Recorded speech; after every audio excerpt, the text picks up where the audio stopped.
여러분 안녕하세요. 동글동글 동화나라입니다.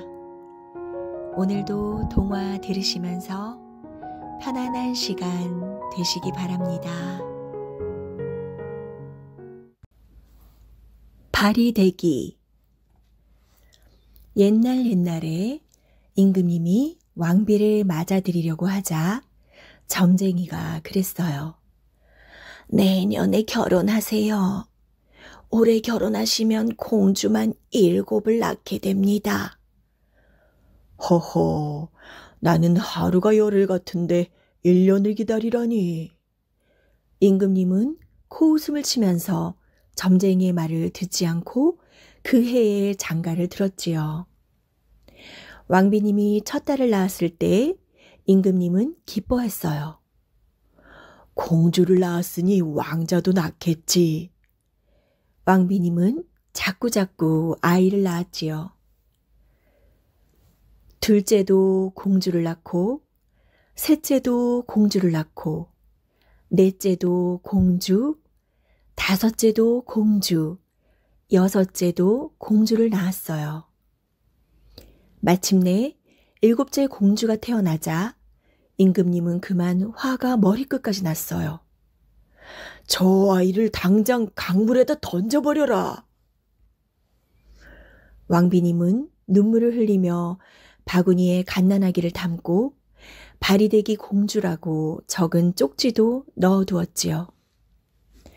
가엾어라. 부모가 버린 자식 바리대기 공주야.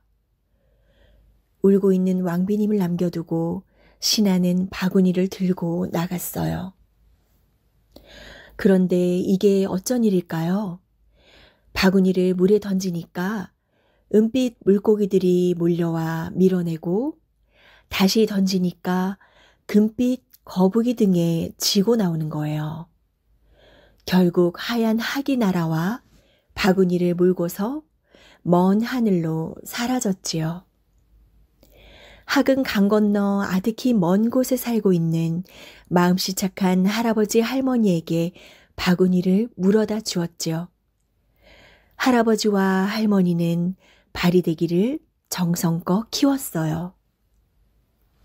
바리대기는 무럭무럭 자라서 어느새 15살이 되었어요. 할아버지는 늘 말씀하셨어요. 어쩌면 저리도 예쁠꼬. 할머니도 늘 말씀하셨죠. 어쩌면 저리도 마음씨가 고울꼬. 그런데 그때 궁궐에서는 큰일이 났어요.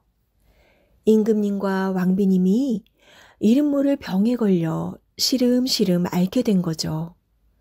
점쟁이가 말했어요. 공주님 중에 한 분이 서천 서역국에 가서 약수를 얻어와야만 합니다. 뭐라고? 서천 서역국이라면 서쪽 땅끝에 있는 죽은 사람들이 살고 있다는 나라가 아니냐? 아무도 그곳에 가본 적이 없다는데. 임금님은 6공주에게 물었지요. 첫째도, 둘째도, 셋째도, 넷째도, 다섯째도, 여섯째도 가지 않는다고 핑계를 대었어요. 임금님은 6공주가 핑계를 대니까 슬퍼서 눈물을 흘렸어요. 그러던 어느 날 바리대기가 할머니와 산나물을 캐고 있는데 까마까치가 훌쩍 날아오더니 말했지요. 공주님, 어서 궁궐로 가보세요. 임금님과 왕비님이 많이 아프세요. 할머니는 바리대기에게 얼른 가보라고 했어요. 바리대기는 궁궐로 달려갔지요. 그리고 그동안의 사정 이야기를 모두 들었어요. 제가 가서 약수를 구해오겠으니 제발 그때까지만 살아계세요. 임금님과 왕비님은 아무 말도 못하고 자신들이 버렸던 바리대기를 안고 주룩주룩 눈물만 흘렸지요. 바리대기는 남자 옷차림을 하고서 약수를 구하러 길을 떠났지요. 십리를 가니 수염이 하얀 할아버지가 밭을 갈고 있었어요. 할아버지, 할아버지, 서천서역국은 어디로 가야 하나요? 어허, 내가 7살 때부터 80이 넘도록 서천서역국 찾는 사람이 없더니 너는 무슨 일로 찾느냐? 부모님 병을 고칠 수 있다는 약수를 뜨러 갑니다. 이 밭을 몽땅 다 갈면 가르쳐주마. 바리대기는 소 고삐를 잡고 열심히 일했어요. 이랴, 이랴. 그 너른 밭을 어느새 다 갈았지요. 그러자 할아버지가 말했어요. 저 산 너머로 백리를 가서 물어보거라.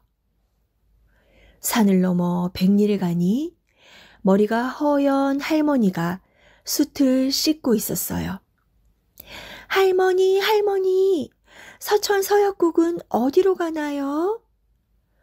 어허, 내가 7살 때부터 80이 넘도록 서천서역국 찾는 사람이 없더니 너는 무슨 일로 찾느냐? 부모님 병을 고칠 수 있다는 약수를 뜨러 갑니다. 이 검은 숯을 하얗게 씻으면 가르쳐주마. 바리대기는 숯을 물에 담그고 빠드득 빠드득 그 새까만 숯을 하얗게 씻었지요. 그러자 할머니가 말했어요. 저 산 너머 천리를 가면 거기가 서천서역국이야. 산을 넘어 천리를 가니 키가 하늘에 닿고 눈이 등잔만하고 얼굴이 쟁반 같은 거인이 서서 지키고 있었어요. 여긴 사람이 못 오는 곳인데 내가 어찌 왔느냐? 온 산이 쩌렁쩌렁 울리는 목소리였지요.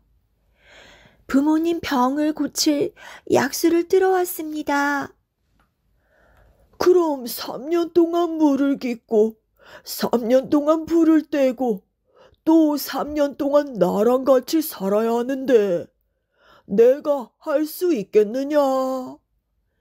효성스러운 바리대기는 할 수 있다고 했지요.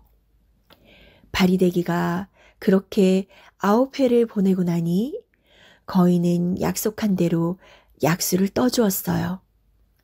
바리대기가 아주 열심히 일했기 때문에 거인은 숨사리꽃이랑 뼈사리꽃이랑 살사리꽃을 약수와 함께 주었지요. 이 꽃들은 숨도 살리고 뼈도 살리고 살도 살리는 귀한 꽃이니 잘 가져가거라. 바리대기는 부랴부랴 궁궐로 돌아왔어요. 그러나 임금님과 왕비님이 막 숨을 거둔 뒤였지요. 뼈사리꽃은 뼈에 대고 살사리꽃은 살에 대고 숨사리꽃은 코에 댔지요. 그랬더니 휴. 숨을 몰아쉬며 임금님과 왕비님이 다시 살아났어요. 그 뒤 바리대기는 가족들과 함께 행복하게 잘 살다가 죽어서는 아름다운 별이 되었어요. 죽은 사람들을 서천서역국으로 이끌어주는 착하고 예쁜 바리대기 별이 바로 그 별이랍니다. 머슴이 된 샛별. 글읽기를 좋아하는 선비가 있었어요. 어찌나 글읽기를 좋아하는지 아침부터 저녁까지 글만 읽었지요. 논 한 마지기, 밭 한 떼기, 쌀 한 톨도 없는데 선비는 일할 생각은 않고 그저 글만 읽었지요. 할 수 없이 부인이 삭바느질을 해서 그럭저럭 먹고 살았어요. 다른 집은 가을거지가 한참이었지만 선비네는 거둘 곡식이 없었지요. 그래서 늙으신 어머니와 어린 아들 셋은 하루 종일 쫄쫄 굶어야 했어요. 보다 못해 부인이 선비에게 말했어요. 이러다가는 모두 굶어 죽겠어요. 남의 논에 가서 벼 이삭이라도 잘 나오세요. 어떻게 남의 벼를? 선비가 주저주저하며 말했어요. 하지만 굶고 있는 어린 아들과 늙으신 어머니를 생각하니 눈물이 울컥 치밀었지요. 선비는 결국 날이 어둑어둑해지자 밖으로 나갔어요.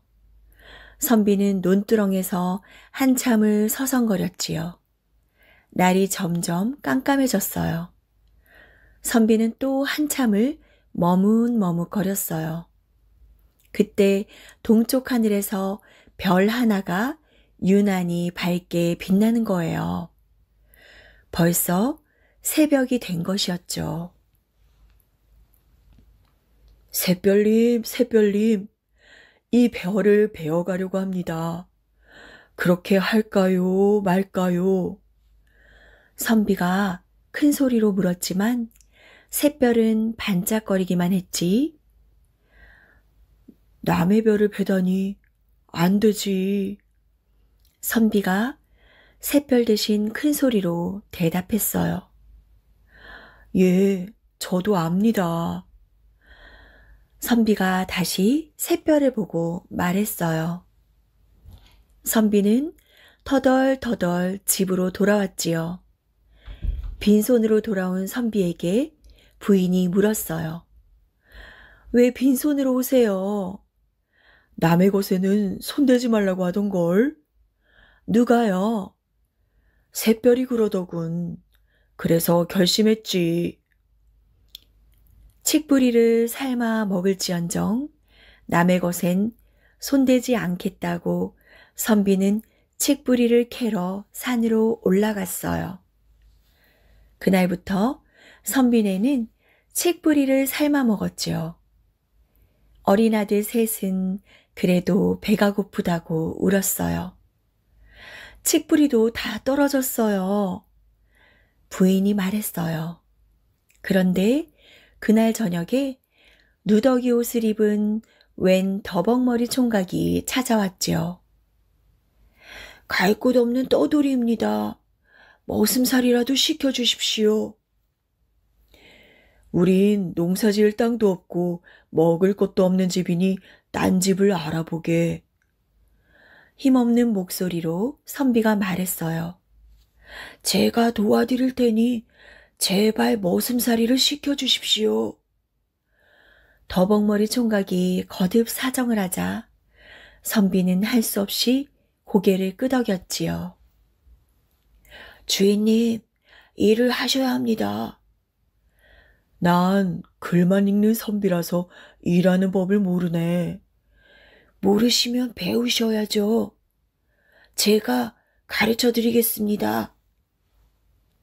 다음날 선비는 머슴을 따라 가을거지 하는 집으로 갔어요.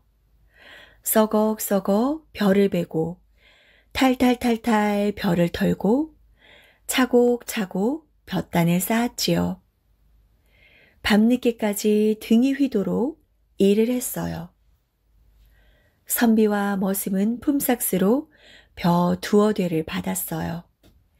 그래서 오랜만에 온 식구가 옹기종기 둘러앉아 모락모락 김이 나는 맛있는 밥을 먹었지요. 겨울이 되었어요. 선비는 머슴에게 새끼를 꼬는 법과 집신 삶는 법을 배웠지요. 눈이 많이 온 날은 산으로 가서 토끼와 노루 사냥도 했어요. 선비는 점점 일하는 게 즐겁지 뭐예요. 이듬해 봄이 되었어요. 주인님, 이제부터는 노는 땅을 일구어 논밭을 만들어요. 선비는 머슴과 함께 여기저기 못 쓰는 땅을 일구었지요. 씨를 뿌리고 거름을 주고 김을 매니 논에는 벼들이 넘실넘실 춤을 추고 논에는 채소들이 쏙쏙 고개를 내밀었어요. 풍년이 왔네, 풍년이 왔어. 선비는 덩실덩실 어깨춤을 추었죠. 얼씨구 절씨구 지화자 좋다. 아내도 장단을 맞추었어요. 식구들의 얼굴이 보름달처럼 밝아졌지요. 이제 텅텅 비었던 곳간에는 먹을 것이 그득그득 찼거든요. 그러던 어느 날 새벽이었어요. 주인님, 이제 먹을 것은 더 이상 걱정하지 않게 됐으니 저는 그만 떠나겠습니다. 머슴이 꾸벅 인사를 하는 거예요. 우리 식구들 살려준 은인인데 세경이라도 받아가야지. 선비가 섭섭해하면서 말했어요. 저는 세경을 받을 형편이 못 됩니다. 머슴이 끝까지 손을 내저었대요. 지난해에 주인님이 벼이삭을 자르려고 하다가 그만두셨지요? 아니, 그걸 어떻게 해? 선비가 깜짝 놀라며 물었어요. 제가 다 내려다보았는걸요. 그럼 그 샛별이 바로? 선비는 너무 놀라 입을 다물 수 없었어요. 선비님의 그 마음이 참 아름다워서 제가 조금 도와드렸을 뿐입니다. 안녕히 계십시오. 그러더니 머슴은 훌쩍 연기처럼 사라졌어요. 어디로 갔지? 선비는 사방을 두리번거렸어요. 아들 셋도 문 밖을 내다보았죠. 한참을 찾았지만 머슴은 보이지 않았어요. 선비는 문득 하늘을 올려다보았지요. 가족들도 선비를 따라 하늘을 올려다보았어요. 동쪽 하늘에 샛별 하나가 유난히 반짝거렸어요. 그 후에도 선비는 열심히 일을 해서 더욱더 부자가 되었지요. 낮에는 일하고 밤에는 글을 읽었어요. 선비네 집에는 항상 웃음이 떠나질 않았죠. 샛별님, 샛별님, 일하는 즐거움을 깨닫게 해주셔서 정말 고맙습니다. 선비는 샛별을 향해 넙죽 절을 했어요. 샛별이 반짝 웃는 것 같았답니다. 구렁덩덩이. 옛날에 아기 못 낳는 아주머니가 있었어요. 아주머니는 하루도 거르지 않고 매일 신령님께 빌었답니다. 아이를 갖게 해주세요. 바보라도 좋고 백치라도 좋으니 아이 하나만 주세요. 빌고 또 빌다가 아주머니는 그만 할머니가 되어버렸지요. 아주머니가 할머니가 될 때까지 빌었으니 얼마나 많이 빌었겠어요. 신령님도 감동해서 할머니에게 아기를 주었어요. 그리고 마침내 기다리고 기다리던 아기가 태어났지요. 그런데 세상에 낳고 보니 커다란 구렁이였어요. 에그머니나 이를 어째 구렁이가 태어났네. 깜짝 놀란 할머니는 구렁이 아기를 항아리 속에 감춰놓고 키웠어요. 구렁덩덩 우리 아기, 불쌍한 우리 아기. 할머니는 남들 모르게 정성을 다해 구렁이 아기를 키웠어요. 어느새 구렁덩덩이가 장가들 나이가 되었어요. 어머니, 옆집에는 예쁜 딸들이 셋 있다지요? 그중 하나에게 장가 보내주세요. 글쎄, 구렁덩덩이가 옆집 딸에게 장가를 가겠대요. 얘야, 어떻게 구렁이가 사람과 결혼을 한단 말이냐. 할머니가 말렸지만 구렁덩덩이는 자꾸만 졸랐어요. 구렁덩덩 아들이 밤낮으로 졸으니 어쩌겠어요. 할머니는 옆집에 가 구렁덩덩이 이야기를 했지요. 아니, 구렁이와 우리 딸을 결혼시키자고? 말도 안 되는 소리. 옆집 마님은 화를 버럭 냈어요. 제발 따님들께 한번 물어라도 봐주세요. 할머니는 사정하고 또 사정했어요. 좋아. 그 대신 애들이 싫다고 하면 2번 다시 그런 말을 꺼내지도 말게나. 마님은 자신 있게 말했어요. 생각해 보세요. 누가 구렁이에게 시집을 간다고 하겠어요? 마님은 새 딸을 불러놓고 물었지요. 죽어도 구렁이에게 시집 안 가요. 큰딸은 펄펄 뛰었어요. 구렁이에게 시집 가느니 차라리 죽겠어요. 둘째 딸도 펄펄 뛰었지요. 어머니, 그럼 제가 시집 갈게요. 셋째 딸이 말했어요. 얘야, 지금 무슨 소리를 하는 거냐? 마님이 말렸지만 셋째 딸은 구렁덩덩이에게 시집 가겠다고 고집을 부렸지요. 결국 구렁덩덩이와 양반집 셋째 딸이 결혼식을 올렸어요. 마을 사람들이 모두 몰려와 구경을 했지요. 연지곤지 찍은 새색시가 예뻐서 구렁덩덩이는 벌어진 입을 다물 줄 몰랐어요. 그런데 결혼식 날 밤 정말 놀라운 일이 벌어졌지 뭐예요. 글쎄, 구렁덩덩이가 잘생긴 남자로 변한 거예요. 너무 놀라지 마시오. 나는 용왕의 아들인데 벌을 받아 낮에는 구렁이가 되고 밤에는 사람이 된다오. 새색시는 구렁덩덩 신랑이 가여워서 눈물을 흘렸어요. 결혼한 지 100일이 지나자 구렁덩덩이는 허물을 벗고 사람이 되었어요. 이 허물을 간직하오. 내가 서울에 가서 과거에 급제할 때까지 절대 태워서는 안 돼요. 구렁덩덩이는 자신의 허물을 새색시에게 맡기고 서울로 떠났어요. 혼자 남은 새색시는 남편이 돌아올 날만 손꼽아 기다렸지요. 구렁덩덩이가 용왕의 아들인 줄 알았으면 내가 시집갈 걸. 첫째 언니는 약이 올라서 씩씩거렸어요. 그러게요. 그런 미남인 줄 누가 알았겠어요. 언니, 우리 셋째네 집에 한번 가봐요. 둘째 언니도 심술이 나서 볼을 실룩실룩 거렸지요. 마침 새색시는 밭에 나가 일을 하고 있어서 집이 텅 비어 있었어요.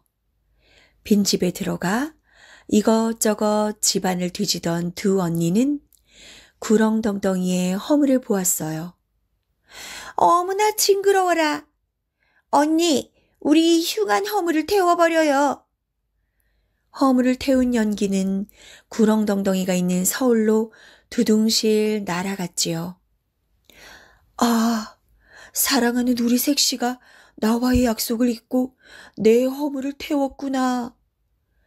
연기를 본 구렁덩덩이는 슬피 울면서 어디론가 사라졌대요. 이 사실을 알게 된 새색시는 머리를 깎고 스님처럼 옷을 입었어요. 그리고 구렁덩덩 신랑을 찾아 이 마을 저 마을, 이 산 저 산을 헤매고 다녔지요. 그렇지만 구렁덩덩 신랑은 어디에도 없었대요. 우리 구렁덩덩님은 어디로 갔을까? 향기로운 꽃들이 활짝 피어있는 어느 들판에 새색시는 그만 털썩 주저앉고 말았어요. 그런데 그때 풀을 뜯던 누런 황소가 다가와 새색시의 옆구리를 뿔로 툭툭 치는 게 아니겠어요? 저 고개 넘어 졸졸졸 개울가에 사는 아주머니는 알지. 구렁덩덩이가 사는 곳을 알지. 새색시는 황소에게 맛있는 풀을 한아름 뜯어주고 헐레벌떡 고개를 넘었지요. 고개를 넘으니 황소의 말대로 개울가에서 한 아주머니가 빨래를 하고 있는 거예요. 아주머니, 우리 구렁덩덩님이 어디 있나요? 흰 빨래를 검게 하고 검은 빨래를 희게 하는 방법을 알면 가르쳐 주지. 그거야 간단하죠.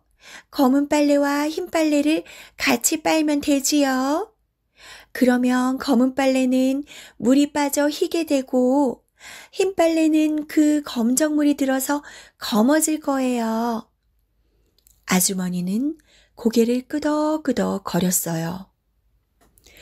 두 고개 넘어 하객에 물어보면 알지. 구렁덩덩이가 사는 곳을 알지. 두 고개를 넘으니까 정말 하기 한 마리 있는데 절룩절룩 다리를 절고 있었어요. 새색시는 약풀을 뜯어서 학 다리에 붙이고 옷고름을 뜯어 칭칭 감아주었어요. 제 등에 올라타세요. 구렁덩덩님이 있는 곳으로 데려다 줄게요. 학은 새색시를 태워 땅속 나라로 훨훨 날아갔지요. 구렁덩덩이는 땅속 나라에 있는 커다란 집에서 살고 있었어요. 그런데 새색시를 몰라보는 거예요. 부처님께 드릴 쌀을 좀 주세요. 새색시의 말에 구렁덩덩이는 쌀을 가져다 줬지요. 새색시는 미리 구멍을 낸 바랑에 쌀을 담았어요. 당연히 쌀은 그 구멍으로 다 쏟아졌지요. 그것을 보고 구렁덩덩이가 말했어요. 참 미련한 중이구나. 바랑에 구멍이 나서 쌀이 줄줄 새는데 그걸 몰라? 새색시는 쌀을 주우며 말했지요. 구멍난 바랑에서 쌀이 새는 것을 알면서 어떻게 자기 색시도 몰라볼까? 구렁덩덩이는 깜짝 놀라 앞에 서 있는 중을 자세히 살펴보았어요. 아, 색시구나. 사랑하는 우리 색시구나. 구렁덩덩이는 너무나 반가워서 새색시를 얼싸안고 빙글빙글 춤을 추었지요. 다시 만난 구렁덩덩이와 새색시는 땅속 나라에서 오래도록 행복하게 살았답니다. 산삼과 이무기. 산삼을 캐서 내다 파는 가비, 을이, 동이라는 세 친구가 살았어요. 늘 셋이 함께 동무하여 깊은 산골짜기로 높은 산꼭대기로 산삼을 찾아다녔지요. 산삼은 사람의 손길이 닿지 않는 깊고 높은 산에서만 맑은 이슬을 먹고 하얀 뿌리를 뻗는데요. 그래서 쉽게 찾을 수가 없었지요. 어느 날 새 친구는 새 집신 꼬아 신고 망태 메고 산삼을 캐러 떠났어요. 셋이 산삼을 꼭 캐오자고 손가락 걸고 약속하고 말이에요. 나무가 빽빽한 숲을 헤치고 아슬아슬한 폭포 아래를 지나 몇 날 며칠 산삼을 찾아 산속을 헤매고 다녔지요. 한 명이 다치면 다른 두 명이 정답게 어깨 동무를 해주면서 사이좋게 걸어갔답니다. 마침내 셋은 높은 산꼭대기에 올라서게 되었어요. 그러자 정말 놀라운 일이 벌어졌어요. 바위 낭떠러지 저 아래 골짜기에 파란 산삼잎이 잔뜩 우거져 있지 뭐예요? 그토록 찾아 헤매던 산삼이 가득하다니 얼마나 기뻤겠어요. 야호! 신봤다, 신봤다! 소리치며 세 친구는 서로 얼싸 안았어요. 세 친구의 우렁찬 목소리에 온 골짜기에 메아리 쳤어요. 세 친구는 서둘러 산삼 골짜기로 내려가는 길을 이리저리 찾아보았어요. 그러나 사방이 절벽이라 도무지 내려갈 길이 없는 거예요. 세 친구는 머리를 맞대고 의논했어요. 아하, 우리 이렇게 하자. 가비가 무릎을 탁 치며 말했어요. 줄이 달린 튼튼한 바구니를 만들자. 위에서 두 사람이 줄을 내려주고 한 사람이 바구니를 타고 내려가 산삼을 캐오는 거야. 의리동이도 옳지옳지 맞손뼉을 쳤어요. 세 친구는 칡 덩굴을 구해서 줄을 꼬기 시작했어요. 손바닥이 얼얼하도록 새끼줄을 꼬고 억새풀을 섞어 커다란 칡 바구니를 엮었지요. 누가 내려가지? 의리동이는 무섭다고 도리지를 쳤지요. 내가 내려갈게. 가비가 선뜻 내려가겠다고 그랬어요. 가비가 바구니를 타고 의리와 동이가 바구니를 조심조심 내려주었지요. 바구니가 골짜기 아래로 흔들흔들 내려갔어요. 가비가 탄 바구니는 아무 탈 없이 산삼이 있는 곳에 닿았지요. 그리고 그 많은 산삼을 그럭저럭 다 캤어요. 바구니 가득 산삼을 다 담은 뒤 가비는 소리쳤어요. 이제 줄을 당겨. 산삼을 바구니에 담았어. 의리동이는 얼씨구나 영차 줄을 당겼지요. 가비가 다시 소리쳤어요. 이제 줄을 다시 내려. 그러나 바구니는 영영 내려오지 않았지요. 의리야, 동이야. 욕심이 난 의리동이가 산삼을 몽땅 망태에 챙기고 나서 가비야 죽건 말건 낭떠러지 아래에 두고 냅다 도망쳐 버렸답니다. 낭떠러지 아래에서 가비는 남은 산삼 한 뿌리를 어적어적 씹어먹고 힘을 내 하루 이틀 사흘을 꼬박 지샜어요. 그런데 갑자기 울렁울렁 땅이 막 흔들리는 거예요. 그러더니 어디선가 비늘을 번쩍이며 이무기 한 마리가 쓱 기어 나오는 게 아니겠어요? 이무기는 용이 되려다 못되고 산에 숨어 사는 커다란 구렁이래요.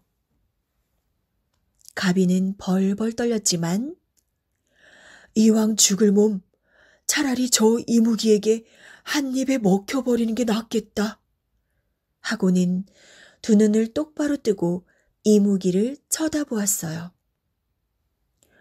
그런데 이무기가 잡아먹기는커녕 등에 타라는 듯 꼬리를 휘휘 내젓는 게 아니겠어요? 가비는 에라 모르겠다 하고선 허리끈을 풀어 이무기의 꼬리에 자기 몸을 칭칭 감아 묶었지요. 그러자 이무기는 기다렸다는 듯이 꿈틀꿈틀 낭떠러지를 기어오르지 뭐예요. 다 올라간 뒤 가비가 허리끈을 풀자 이무기는 스르르 가버렸어요. 가비는 몇 번이고 이무기가 사라진 방향으로 고개 숙여 절을 했답니다. 가비는 산을 내려갔지요. 한참을 가다 보니 앞서 도망쳤던 친구들이 큰 나무 밑에 꼼짝 않고 앉아 있는 것이 보였어요. 아니, 을이야, 동이야. 그런데 가비가 가까이 가보니 두 친구는 이미 죽어서 돌처럼 차갑게 굳어 있었지요. 욕심 많은 의리동이는 이무기의 뜨거운 입김에 쏘여 그만 죽고 말았던 거예요. 가비는 두 친구를 양지 바른 곳에 묻어주고 산삼을 가지고 돌아왔어요. 그리고 의리집과 동이집에도 산삼을 똑같이 나누어 주었지요. 그 후 어떻게 되었냐고요? 착한 가비는 산삼을 팔아 부자가 되었답니다. 늙도록 잘 살았답니다.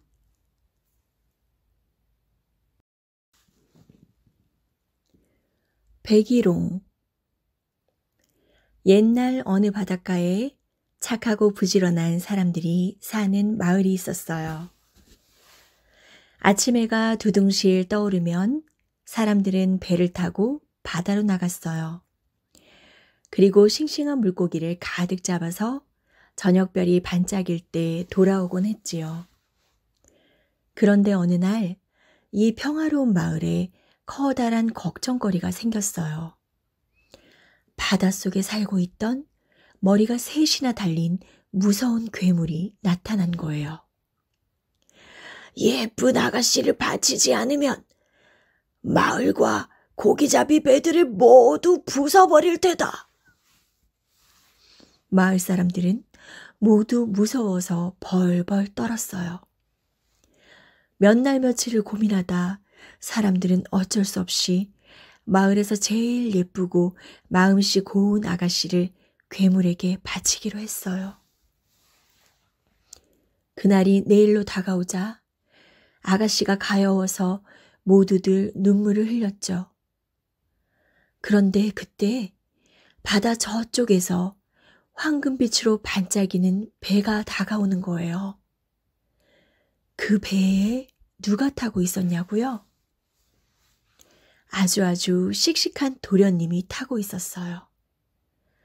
도련님은 사람들이 모두 슬픈 얼굴을 하고 있는 것이 이상해서 그 까닭을 물었어요. 사람들의 얘기를 모두 들은 도련님은 아가씨가 불쌍해서 견딜 수가 없었어요. 저렇게 착하고 고운 아가씨가 괴물에게 잡혀가야 하다니. 그래서 도련님은 나쁜 괴물을 물리치기로 마음먹었어요. 제가 괴물과 싸워보겠습니다. 도련님의 말을 듣고 마을 사람들은 깜짝 놀랐어요. 정말 용감하신 분이군요. 마을 사람들은 용감한 도련님이 나쁜 괴물을 꼭 물리칠 수 있도록 신령님께 간절히 빌고 빌었지요. 목숨을 구하게 된 아가씨는 눈물이 방울방울 맺힌 눈으로 도련님을 바라보았어요. 도련님, 정말 고맙습니다. 도련님이 무사히 돌아오실 때까지 이 자리에서 기다리겠어요. 꼭 기다려주세요. 100일 안에 돌아오겠어요. 내가 괴물과 싸워 이기면 지금처럼 하얀 돛을 달고 올 거예요. 만약 괴물을 이기지 못해 내가 죽는다면 붉은 돛이 달려있을 것입니다. 두 사람은 서로 다시 만날 것을 굳게 약속했어요. 도련님이 떠나고 아가씨는 날마다 푸른 바다만 바라보고 서 있었어요. 도련님, 꼭 하얀 돛을 달고 돌아오셔야 해요. 아가씨는 날마다 간절한 마음으로 빌고 또 빌었어요. 하루가 가고 이틀이 가고 한 달이 지나고 두 달이 지나고 비가 올 때에도 바람이 불 때에도 아가씨는 그 자리에서 도련님을 기다렸지요. 시간이 흘러 약속한 100일이 되었어요. 마을 사람들이 모두 황금배가 나타나기를 기다렸지요. 와, 황금배다! 황금배가 오고 있어! 사람들이 소리쳤어요. 아, 제발 하얀 돛이 걸렸으면. 아가씨는 점점 다가오는 황금배의 돛에서 눈을 떼지 못했어요. 그런데 어쩌면 좋을까요? 글쎄 돛대에는 붉은 돛이 달려있는 거예요. 아, 이럴 수가. 아가씨는 그만 그 자리에서 쓰러져 버렸어요. 바닷가에 황금배가 닿았지요. 그런데 배 안에서 환한 얼굴로 도련님이 뛰어나오는 거예요. 아가씨, 제가 무사히 돌아왔어요. 이게 어찌된 일일까? 분명 붉은 돛이 달려있는데 도련님이 살아있다니 말이에요. 아가씨가 붉은 돛을 보고 쓰러졌어요. 마을 사람들이 돛대를 가리켰죠. 도련님은 돛대를 바라보고 깜짝 놀랐어요. 황금배에 달아놓았던 하얀 돛이 괴물이 흘린 피에 붉게 물들어 있었던 거예요. 아, 아가씨, 눈을 떠보세요. 제가 이렇게 살아 돌아왔어요. 하지만 아가씨는 영영 다시 눈을 뜨지 못했어요. 도련님은 아가씨를 안고 오래오래 눈물을 흘렸어요. 이듬해 따스한 봄이 돌아왔을 때 아가씨가 서 있던 언덕에서 싹이 하나 돋아났어요. 곱게 단장하고 서 있던 아가씨처럼 그 싹은 곱고 고운 꽃을 피웠어요. 그 꽃은 비가 올 때나 햇빛이 비칠 때나 늘 변하지 않고 100일 동안 피어 있었어요. 사람들은 가엾은 아가씨를 생각하면서 그 꽃을 백일홍이라고 불렀답니다. 반쪽이. 옛날 어떤 마을에 한 아주머니가 살았어요. 이 아주머니는 아기가 없었어요. 그래서 아주머니는 신령님께 빌고 또 빌었어요. 어느 날 꿈에 신령님이 나타나 뒤뜰 우물에 가보라고 했지요. 이튿날 아주머니는 일어나자마자 뒤뜰로 갔어요. 그런데 우물에 커다란 잉어 3마리가 놀고 있었대요. 아주머니는 잉어 3마리를 잡았어요. 왜냐하면 신령님이 잉어 3마리를 구워 먹으면 아기를 갖는다고 했거든요. 아주머니는 잉어 3마리를 엎치락 뒤치락 잘 구웠어요. 2마리는 오물오물 맛있게 먹고 1마리는 배가 볼록볼록 불러와서 못 먹었죠. 그런데 그 순간 날쌘 고양이란 놈이 남은 잉어 1마리를 물고 가 날름 반쪽을 먹어버렸지 뭐예요. 아주머니는 할 수 없이 남은 반쪽이라도 먹었어요. 얼마 뒤 아주머니는 아들 셋을 차례로 낳았어요. 그중 2은 옹그 나이인데 하나는 반쪽이었던 거예요. 눈도 하나, 귀도 하나, 팔도 하나, 다리도 하나만 있는 반쪽이에요. 그래도 반쪽이는 힘은 장사였답니다. 어느덧 세 형제는 쑥쑥 자라 과거를 보러 갔어요. 형들은 반쪽이랑 함께 가다가 사람들한테 놀림을 당하는 게 싫었어요. 그래서 자기들끼리 쏙닥쏙닥 하더니 희야, 그거 좋겠다. 그러고는 커다란 바위에 반쪽이를 꽁꽁 묶어놓고 불이 나게 가버렸어요. 그런데 반쪽이가 끙 하고 힘을 주니까 바위가 한꺼번에 번쩍 들렸어요. 반쪽이는 바위를 짊어지고 집으로 갔지요. 어머니가 반쪽이한테 물었어요. 그 큰 바위를 어디에 쓰려고 가지고 왔니? 형들이 이 너른 바위를 뽑아주면서 어머니한테 여기에서 편안하게 바느질을 하시라고 한걸요.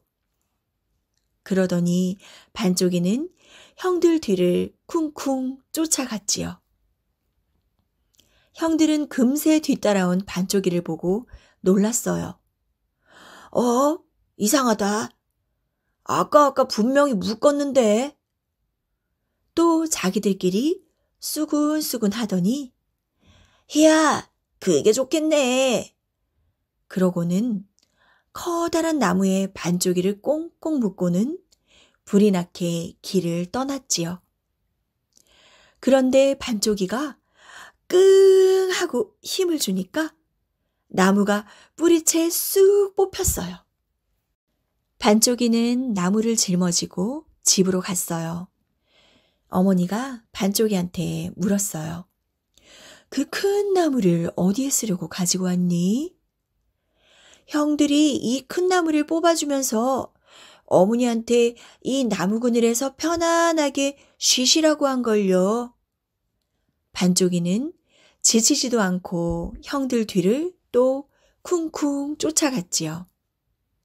형들은 약이 오를 만큼 올라 자기들끼리 쑥덕쑥덕 하더니 희야, 그게 좋겠네. 그러고는 칡덩굴에 반쪽이를 꽁꽁 묶어서 깊은 산속에 홀로 두고 얼씨구 절씨구 춤추면서 가버렸어요. 그래도 반쪽이가 끙 하고 힘을 주니까 칡덩굴이 툭툭 끊어졌어요. 그런데 그곳은 호랑이들이 득실대는 험한 산속이었어요. 호랑이들이 반쪽이한테 크르렁 크르렁 달려들었죠. 한 마리 또 한 마리. 반쪽이는 한 손으로 호랑이 꼬리를 휙 잡았어요. 그러고는 10바퀴, 20바퀴 빙빙 돌려 공중으로 휙휙 던졌어요. 한 마리 또 한 마리. 호랑이가 자꾸 쌓여갔지요. 반쪽이는 그 많은 호랑이를 다 잡았답니다. 반쪽이는 호랑이 가죽을 어깨에 둘러매고 집으로 가다가 부잣집 영감을 만났어요. 영감은 반쪽이의 호랑이 가죽이 탐나서 꾀를 냈지요. 반쪽아, 예쁜 내 딸한테 장가 안 들래? 정말이요? 나한테 네가 이기면 말이야. 그렇지만 장기 3판을 지면 그 호랑이 가죽은 전부 놔주는 거다. 어떠냐? 좋아요. 그러고는 마침내 두 사람이 장기를 뒀어요. 영감은 이마에 땀을 뻘뻘 흘렸어요. 반쪽이는 해벌쭉 웃으면서 장기 3판을 다 이겼어요. 그런데 장기에서 진 영감이 반쪽이한테 딸을 주지 않겠다고 하네요. 반쪽이는 화가 나서 외쳤어요. 오늘 밤 영감님 딸을 업어가고 말겠어요. 다음날 밤에도 사람들은 잠을 자지 않고 딸을 지켰어요. 그런데 그날 밤에도 반쪽이는 오지 않았어요. 그 다음날 밤에도 사람들은 영감 딸을 지키다가 그만 모두 지쳐서 단잠에 빠져버렸지요. 그제야 반쪽이가 슬그머니 영감 집으로 간 거예요. 반쪽이는 지붕 위에서 잠든 사람들의 상투를 노끈으로 서로 붙잡아 맸지요. 대문 앞에서 잠든 사람들 머리에는 떡시루를 씌웠어요. 마당에서 잠든 사람들 손에는 북이랑 북채를 매달았고 영감 수염에는 유황을 바르고 마지막으로 딸이 자는 방에다 벼룩을 한 줌 뿌렸어요. 그랬더니 영감 딸이 갑자기 자기 온몸을 찰싹찰싹 때렸어요. 아이 따가워라. 아 따가워. 영감 딸은 문을 활짝 열었어요. 그때 반쪽이가 들어가 영감 딸을 업고 뛰어나가며 소리를 질렀어요. 반쪽이가 영감님 딸을 업어간다. 그 소리에 영감이 깜짝 놀라 불을 켰는데 그만 수염이 홀라당 타버렸지 뭐예요. 아, 뜨거워. 아이고, 내 수염. 지붕에서 잠든 사람들은 묶인 상투를 서로 잡아당겼어요. 내 상투 놔라. 내 상투 놔. 대문에서 떡시루를 덮어 쓴 사람들은 눈앞이 깜깜했어요. 아이고, 어머니. 그만 하늘이 무너져 버렸네. 손에 북이랑 북채가 묶인 사람들은 북을 치며 외쳤어요. 반쪽이 잡아라. 두둥 두둥. 누구도 반쪽이를 따라잡을 수 없었어요. 반쪽이는 곧장 달려가 영감님 딸과 결혼을 했어요. 그러고는 알콩달콩 재미나게 잘 살았답니다.